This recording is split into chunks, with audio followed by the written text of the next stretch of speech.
6,000 cavalry against 30,000 infantry and mercenaries. Pre-dawn darkness, muddy roads, through Russian woods. No one gives those odds a second thought, because no one survives those odds. But on the 4th of July, 1610, near a village called Klushino, 60 miles southwest of Moscow, a Polish field commander named Stanisław Żółkiewski did something that military academies still study. He split his tiny force, marched them through the night, and at 3 in the morning slammed into an enemy camp that outnumbered him 5-1.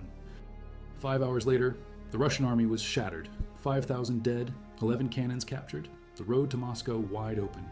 How does heavy cavalry break musketeers and pikes? How does exhaustion turn into momentum? What happens when your enemy thinks you're still besieging a fort 20 miles away? Russia, 1610, the country is drowning in what they call the time of troubles. Tsar Boris Godunov dies in 1605. His 16-year-old son, Fyodor II, lasts 2 months before he's strangled.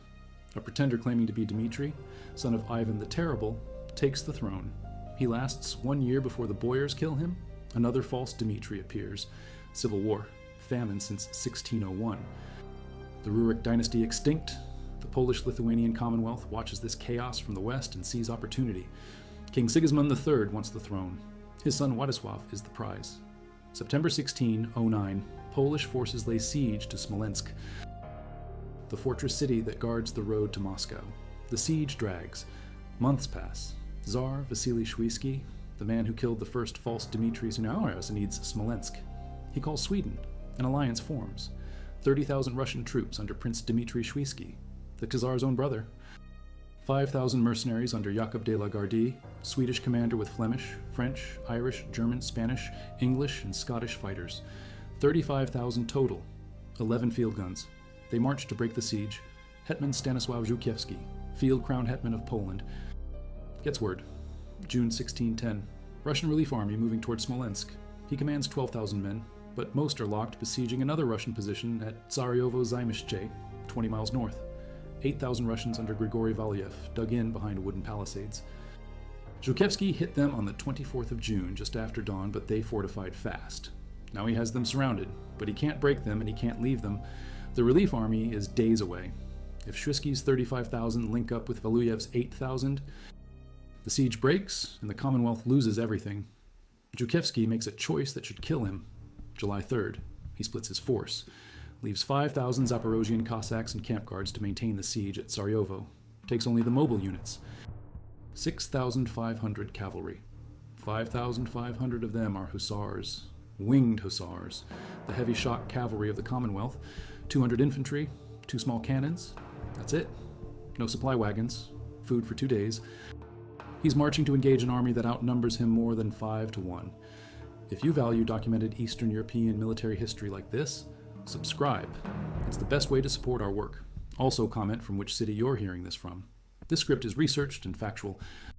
Using sources from the Wikipedia article on the Battle of Klushino, updated in June 2025, Dr. Radosław Sikora's published work, Husaria, Duma Polskiego Oręża, from Znak Horyzont Publishing House Kraków 2019, which is recognized as one of the most authoritative modern sources on Polish hussars, written by a doctor of historical sciences, an expert specifically on hussar warfare, and the contemporary eyewitness diary of Samuel Maskiewicz, a Lithuanian hussar officer who fought at Klushino and recorded his first-hand account in his Diarios, covering 1594 to 1621, published in St. Petersburg, 1859. Now, back to the information. Night of July 3rd to 4th. The Polish column leaves Sarajevo in total silence. Żółkiewski orders the Cossacks to keep fires burning, maintain patrols, make noise. The Russians inside the fort cannot know the bulk of the army just vanished. The march is brutal, 4 miles through muddy roads and thick woods. Armor clanking, horses breathing hard. They're moving fast because surprise is everything. No one sleeps. Samuel Maskiewicz, a hussar from the Lithuanian banners riding with Prince Janusz Paricki's regiment, will later write that the exhaustion started before the battle even began. Arms heavy, legs aching. But they keep moving because Żółkiewski knows something the Russians don't. Prince Dmitri Świecki's army is camped near Klushino, and they're not expecting contact. Polish scouts, report the Russians, spent the evening of July 3rd eating and drinking. Vodka flowed. Confidence high. They think battle is days away. 3 in the morning. July 4th, 1610. The Polish cavalry emerges from the forest onto a flat agricultural field near Klushino. Dawn hasn't broken yet. Darkness, and across that field, Russian campfires. 30,000 men. The odds should end this in minutes. Russian sentries at Prechistoye village spot movement. Trumpets blast. Chaos. Officers scramble. Samuel Maskiewicz later mocks an enemy officer shouting to saddle the trousers and bring me my horse. The Russians are waking up in panic, and the Poles are already forming ranks.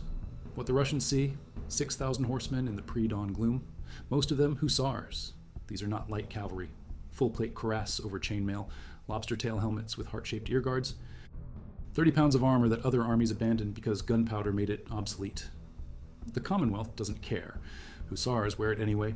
Each man carries a copia lance, 15 to 20 feet of hollow fir wood, painted bright colors, gilded, with a steel point and a wooden ball handguard called a gauka. The lance is designed to shatter on impact so the rider doesn't get pulled from the saddle. Secondary weapons: concher stabbing sword with a triangular blade built to pierce armor, sabla saber, 2 to 6 pistols, sometimes a carbine, sometimes a warhammer, and some hussars wear wings, not the giant parade wings you see in movies, battle wings, wooden frames with eagle feathers attached to the backplate or saddle. When they charge, the wind through those feathers makes a sound.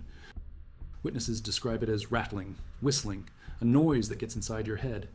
The Russian army scrambles into position. Prince Dmitry Shwisky commands the center and left flank. Russian infantry, pikemen, musketeers, arquebusiers. They're taking cover behind village fences and improvised fieldworks. The fences are high, thick wooden stakes. The gaps between them are narrow. Russian cavalry forms a second line behind the infantry. Left wing, fewer fences, more open ground. Right flank, northwest. The mercenaries under De la Gardie, professional soldiers, Western-style formations, pike squares, musket volleys. These men have fought in the Dutch wars, the German wars. They know how to break cavalry. Between them all, 11 field guns. The Russian artillery stayed in camp because moving it in the dark was impossible. Those guns are silent, useless. The Polish force is outnumbered, but Żółkiewski doesn't care about numbers. He's fought enough battles to know that heavy cavalry wins by momentum. You hit hard, you hit fast, you break their formation before they can reload. Hussars charge in waves. First line hits, second line follows, third line. You keep coming until the enemy cracks. The battlefield is flat, but those fences are a problem. The hussars can only charge through the gaps, narrow openings, bottlenecks, killing zones. Battle begins. Pre-dawn darkness, the first hussar charge. They move forward at a trot, then a canter, then full gallop. Lances level, knee to knee, the thunder of hooves, the rattle of wings. The Russian musketeers behind the fences open fire. Smoke. Flash. Lead balls ripping through air. Horses scream. Men fall. The fences funnel the hussars into tight gaps, and the musketeers are pouring fire into those gaps. The charge hits the Russian lines, but it doesn't break them. The infantry holds. Pikes out. More musket fire. The hussars wheel back, regroup, charge again. Second charge. Same result. The fences are too strong. The gaps too narrow. Russian firepower too concentrated. Hussars are taking casualties, but Żółkiewski doesn't pull back. He keeps sending them in. Third charge. Fourth. Samuel Maskiewicz will later write that his unit charged 8 or 10 times. 8 or 10 times. Arms and armor damaged. Strength ebbing. Horses exhausted. Men bleeding. But they keep going. The tactic is brutal, but it's working. Not because they're breaking through. Because they're grinding the Russians down. Every charge forces the musketeers to fire, to reload, to fire again, powder running low, arms shaking, fear creeping in, and the hussars just keep coming. Prince Dmitry Shwisky watches from the center. His infantry is holding but barely. The Polish charges are relentless. He needs to break their momentum. He orders a cavalry counterattack. Russian riders, medium cavalry armed with pistols and sabers. They use the caracole tactic, the standard Western European cavalry technique. Ride forward, fire pistols, wheel back, and reload, repeat, maintain distance, use firepower, don't close to melee. The riders move forward in formation. They approach the hussars. First rank fires, pistols crack, smoke. They wheel back to reload. Second rank moves up to fire their volley. The hussars don't wait. Between salvos, the gap when the readers are reloading, the hussars charge. Full speed, swords out. The raiders don't have time to fire again. The hussars are already on them. Melee. Close combat. Saber against saber, but the hussars have momentum and weight and armor. The raider formation shatters, men scatter. The hussars cut them down.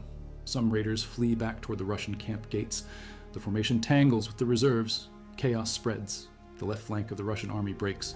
The hussars don't stop. They wheel right, hit the Russian cavalry under Vasily Buturlin. By this point, some hussar units have charged 7 or 8 times. Lances are gone, shattered. Now it's swords and hammers and fists. Buturlin's cavalry tries to hold, but the hussars have found their rhythm. The Russian cavalry cracks, runs. Maskiewicz writes that they didn't stop galloping until they reached the rear camp gate.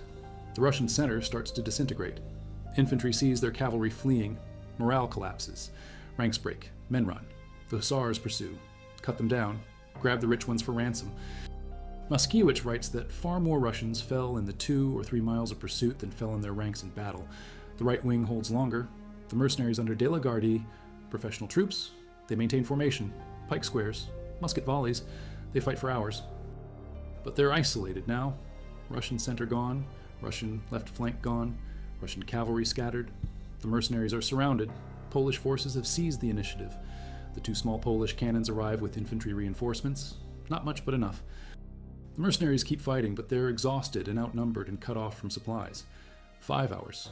The battle lasts 5 hours. By mid-morning, it's over. The Russian army is destroyed.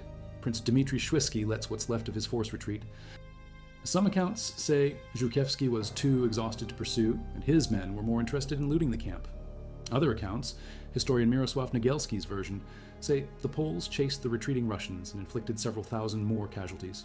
Either way, the numbers are brutal. Russian losses, about 5,000 dead. Polish losses, about 400 total, including 100 hussars. 5,000 Russians dead for 400 Poles. The loot is staggering. Gold, silver, furs. All 11 Russian cannons captured. Command flags, banners, military equipment. The Swedish mercenaries' pay was in arrears. They switch sides. Several hundred mercenaries enlist with the Polish army right there on the battlefield. The rest negotiate surrender. Żółkiewski lets them leave on one condition: never fight for Russia against the Commonwealth again. They agree, walk away. The real prize is Waluyev. The 8,000 Russians still dug in at Saryovo Zaimiście. They hear about Klushino, their relief force destroyed, no help coming. Waluyev surrenders. Żółkiewski adds 8,000 Russian troops to his army. They swear loyalty to Władysław. Now, Żółkiewski commands over 20,000 men, and the road to Moscow is open. The political collapse is instant. News of Klushino spreads. Tsar Vasily Szwedzki loses all support. July 17th, 1610, the boyars force him from the throne, shave his head, make him a monk, lock him in a monastery. Later, they send him to Warsaw as a war trophy. He dies in Gostynin, Poland. The boyars, the 7 boyars they're called, invite Żółkiewski to Moscow. August 3rd, 1610. Polish troops enter the capital. No resistance. The boyars proclaim Władysław IV Wasa as the new Tsar of Russia, a Polish prince on the Russian throne. Władysław claims the title from 1610 to 1634, but he never actually sits on the throne because his father, King Sigismund III, refuses the boyars when condition: Władysław must convert to Eastern Orthodoxy. Sigismund won't allow it. The deal collapses. The Polish garrison in Moscow gets besieged. A year later, they surrender. Klushino's political victory evaporates, but the military lesson stays. Why did 6,000 cavalry destroy 35,000 infantry and mercenaries? Start with the commander, Stanisław Żółkiewski. Born 1547, died 1620 in the Battle of Sikora, fighting the Ottomans after he allegedly refused to retreat. By 1610, he's 63 years old, veteran of dozens of campaigns. He knows Russian tactics. He knows Swedish tactics. He knows how hussars work. The night march was a gamble, but a calculated one. Leave at night so the besieged Russians at Sarajevo don't notice. March fast through muddy roads because surprise matters more than rest. Hit the enemy camp at dawn when they're disorganized. Żółkiewski chose speed over caution, and it paid off. The hussars themselves, these are not conscripts. The Commonwealth doesn't draft men into hussar banners. You have to be wealthy to be a hussar because you pay for your own equipment. Armor costs a fortune. Horses cost a fortune. A hussar maintains a potset, a retinue of 2 to 5 armed servants who fight beside him. The Commonwealth pays the hussar, but the hussar pays his retinue. Only the king provides the lances because they break so often. Everything else comes from the hussar's pocket. This means every hussar is a trained fighter, usually minor nobility, with money and motivation. They fight because they're defending their estates, their status, their future. Lose and you're ruined. Win and you get war booty, ransom money, glory, and maybe a state office with a salary after your service ends. The morale is unshakable.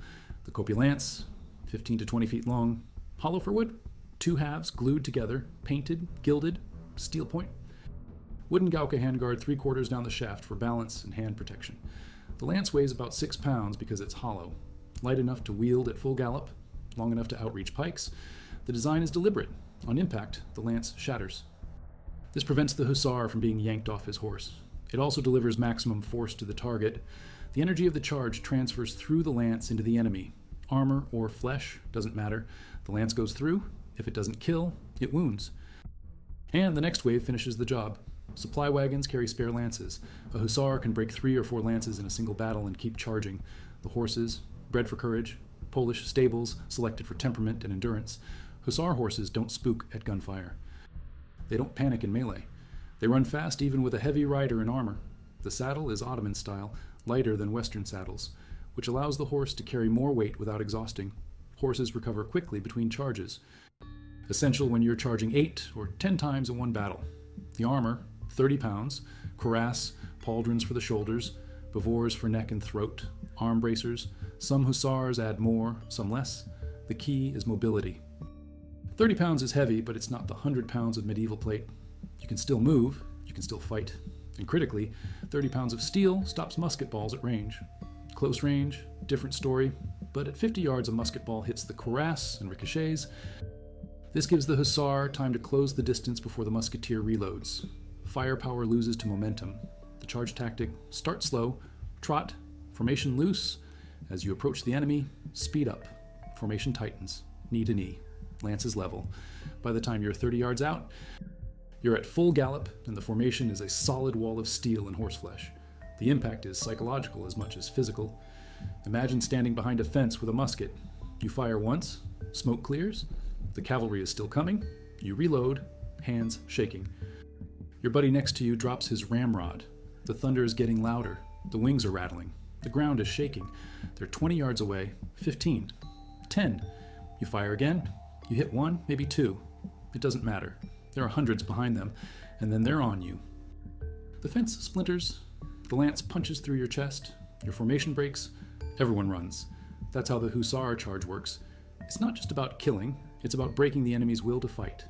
At Klushino, the charge didn't work immediately. The fences were too strong. The gaps too narrow. The Russian musketeers were disciplined. The first charge failed, so did the second, and the third. Lesser cavalry would have pulled back. The hussars kept going. Samuel Maskiewicz writes that after 8 or 10 charges, his arms and armor were damaged and his strength was ebbing, but he kept charging because the hussars don't stop until the enemy breaks, and eventually the enemy broke. The Russian raiders tried to counter and the hussars annihilated them. Once the cavalry was gone, the infantry couldn't hold. The formation collapsed. 5,000 dead in 5 hours. The wings, this is a source of debate. Did hussars actually wear wings in battle or only in parades? Contemporary accounts from Klushino don't focus on wings, but accounts from other battles mention them.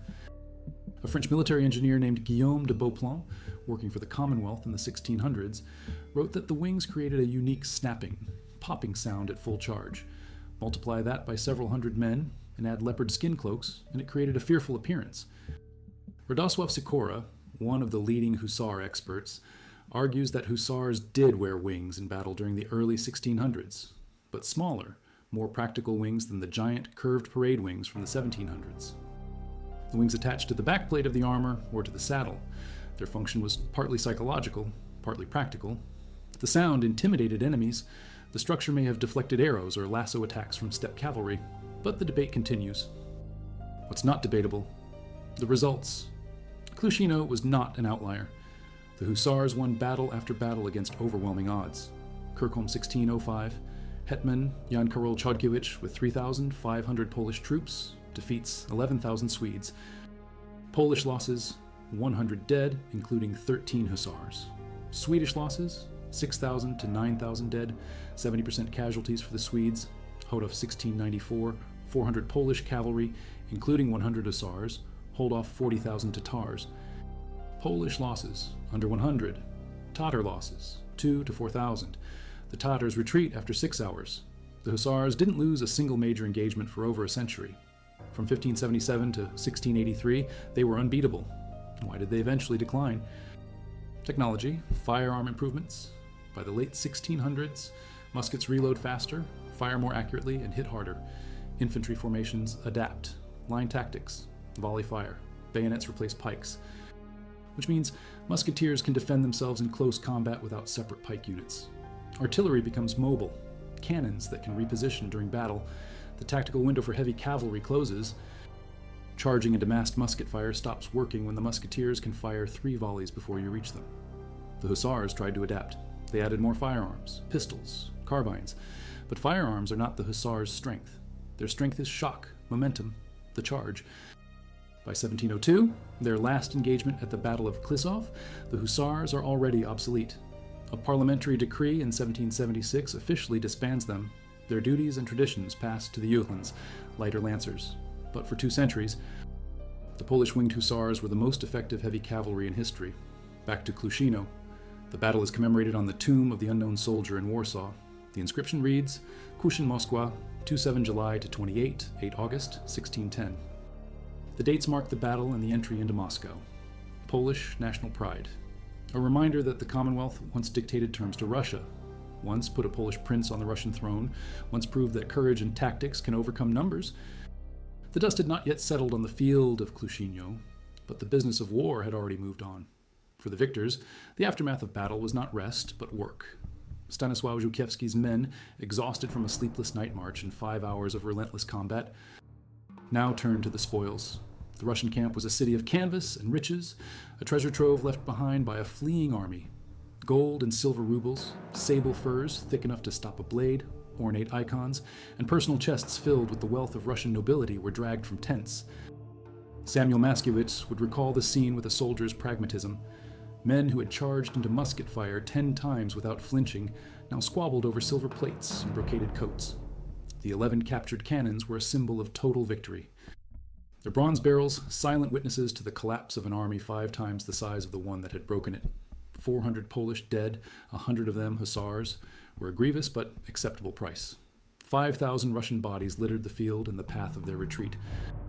A butcher's bill for their commander's arrogance. But Żółkiewski, a man of 63 years whose mind was always on the next move, saw more than just loot. He saw opportunity in the human wreckage of Dmitry Szwedzki's army. The 5,000 foreign mercenaries under Jakub de la Gardie, now leaderless and unpaid, were professionals. They fought for coin, not crowns. Their loyalty was to the next contract. Żółkiewski, whose own coffers were far from full, made them an offer not of gold, but of purpose. He spoke to them not as a conqueror, but as a fellow soldier. Acknowledging their valor in holding the right flank for so long, he offered them a place in his army, with a promise of future payment from the treasury of a new Tsar. Several hundred, mostly Scots and French, accepted on the spot, swapping the cross of St. Andrew for the eagle of Poland. The rest, under de la Gardie, negotiated a swift surrender. Their condition was simple, to be allowed to depart with their personal arms on the solemn oath that they would never again serve the Tsar of Muscovy against the Polish-Lithuanian Commonwealth. Żółkiewski agreed. It was a gesture of magnanimity that was also a masterstroke of psychological warfare. Letting these seasoned fighters walk away spread a message across Russia. The Poles were not barbarians, and resistance was futile. The greater prize was not the mercenaries, but the 8,000 Russians still trapped 20 miles away. Grigory Valuyev, barricaded in his wooden fortress at Tsaryovo Zaimiszcze, had been waiting for the relief army that now lay shattered at Klushino. Żółkiewski sent messengers, not with threats, but with the captured Russian command banners and a detailed account of the battle. The news struck Valuyev's camp like a cannonball. Their relief force was gone. Their prince was in flight. They were surrounded, isolated, and their enemies' ranks had just been swelled by hardened mercenaries. Valuyev saw no choice. He surrendered his entire command. Suddenly, Żółkiewski's tiny expeditionary force was transformed. His 6,500 men had become an army of nearly 20,000. He now commanded his own veteran hussars, his Cossacks, his new mercenary companies, and 8,000 former enemies who, in a ceremony on the field, were made to swear an oath of fealty to Prince Władysław, the Polish candidate for the Russian throne. It was a fragile coalition, a host of disparate languages, faiths, and loyalties, held together only by the formidable reputation of the old hetman and the promise of victory. Managing such a force was a logistical nightmare. Feeding them was a challenge, paying them an impossibility. But Żółkiewski knew that armies live on momentum, and their momentum was now unstoppable. The road to Moscow, the very heart of the Russian state, lay open. There was no army left to defend it. The decision was not whether to march, but how quickly. The march from Klushino to Moscow was a strange procession, part triumphal parade, part armed negotiation. As the composite army moved east, the news of their victory ran ahead of them, carried by frantic deserters and Żółkiewski's own swift messengers. The Russian countryside, already ravaged by years of famine and civil war during the time of troubles, reacted with a mixture of terror and hope. Some villages emptied out, their inhabitants fleeing into the forests at the sight of the approaching winged helmets. Other towns sent delegations of priests and merchants bearing gifts of bread and salt, the traditional Slavic welcome, seeing in the Polish prince a chance to finally end the chaos. Żółkiewski enforced strict discipline. There was no looting, no random violence. He was not coming as a conqueror, but as the kingmaker for the legitimate new Tsar. His soldiers, even the Cossacks, were under no illusions. Any infraction would be met with swift and brutal punishment from the Hetman himself. This was a political campaign now, and every action was scrutinized. While Żółkiewski marched, Moscow descended into panic. When the first haggard survivors of Klushino, including Prince Dmitry Świecki himself, stumbled into the capital with tales of a cataclysmic defeat, the city's fragile political structure imploded. Tsar Vasily IV. Świecki, a man who had schemed and murdered his way to the throne, had always been unpopular. He was a boyard Tsar, chosen by his peers, not by divine right, and he commanded little respect. The defeat at Klushino was not just a military failure, it was seen as a sign of divine disfavor. The church bells of Moscow, which had rung for his coronation, now seemed to toll for his demise. On the 17th of July, 1610, just 13 days after the battle, a delegation of 7 of the most powerful nobles in Russia, led by the shrewd Prince Fyodor Mstislavsky, marched to the Kremlin. They were the men who had once supported Vasily, but his incompetence had now endangered their own fortunes and their very lives. They found the Tsar in his chambers, a man broken by the news. There were no grand speeches, no dramatic confrontation. The boyars simply informed him that his reign was over.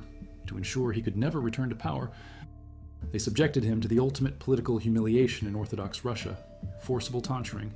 Monks arrived, and against his will, Vasily Świecki was shaved, stripped of his royal robes, and dressed in the coarse cloth of a monk. In a single stroke, he was no longer Tsar Vasily IV, but the monk Varlam. His power was not just removed, it was ritually erased. He was locked away in the Chudov monastery within the Kremlin walls, a ghost haunting his own former palace. With the throne now vacant, power fell to the very men who had emptied it. They formed a council that would go down in history as the Semi-Boyarshchina, the rule of the 7 boyars.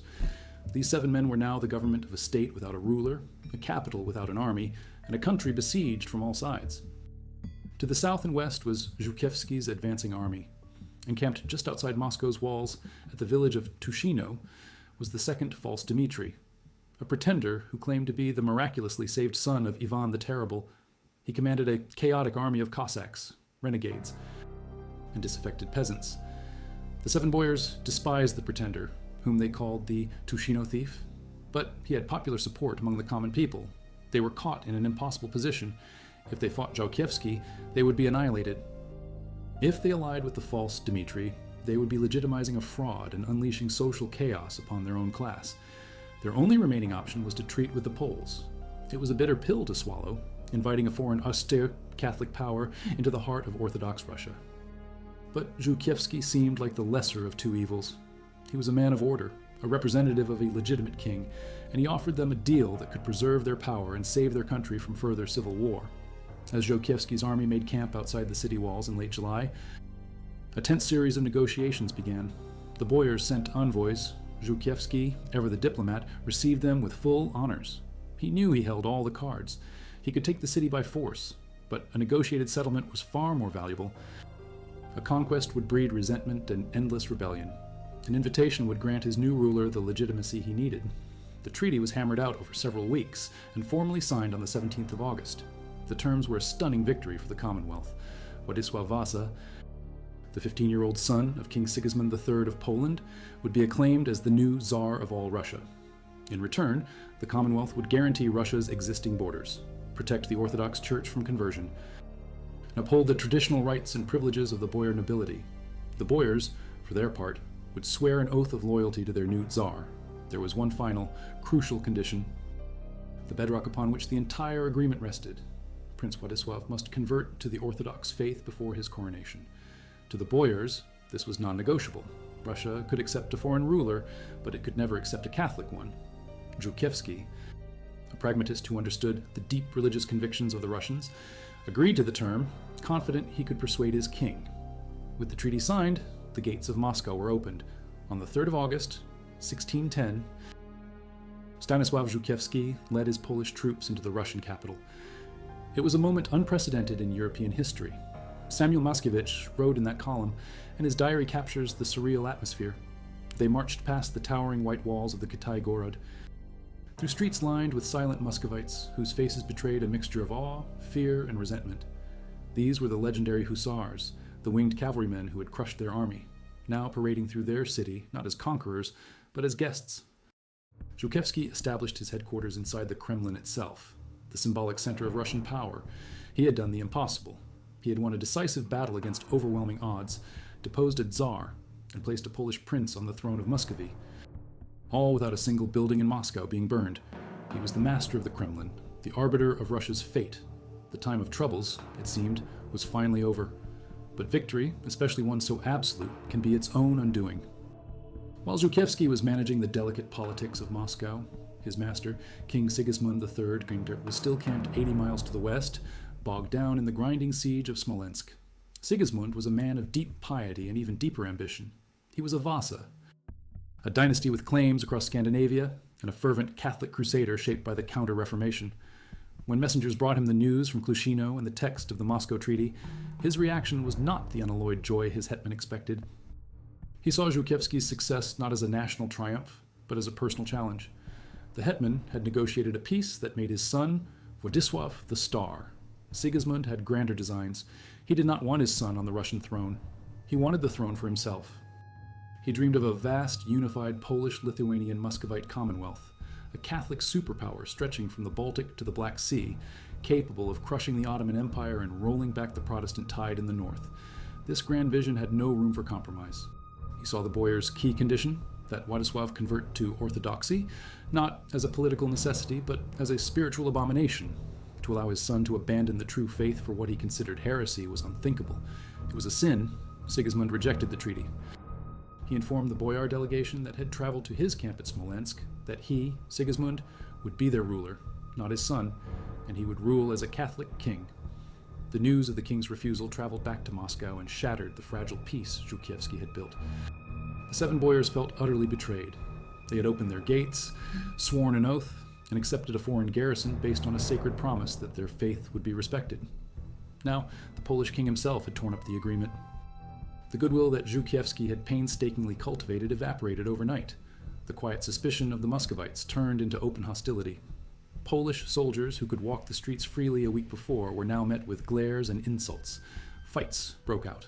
The Polish garrison, which Żółkiewski soon left under the command of Alexander Gosiewski, as he departed for the king's camp to try and reason with him, found itself increasingly isolated. The triumphant march into Moscow had become a trap.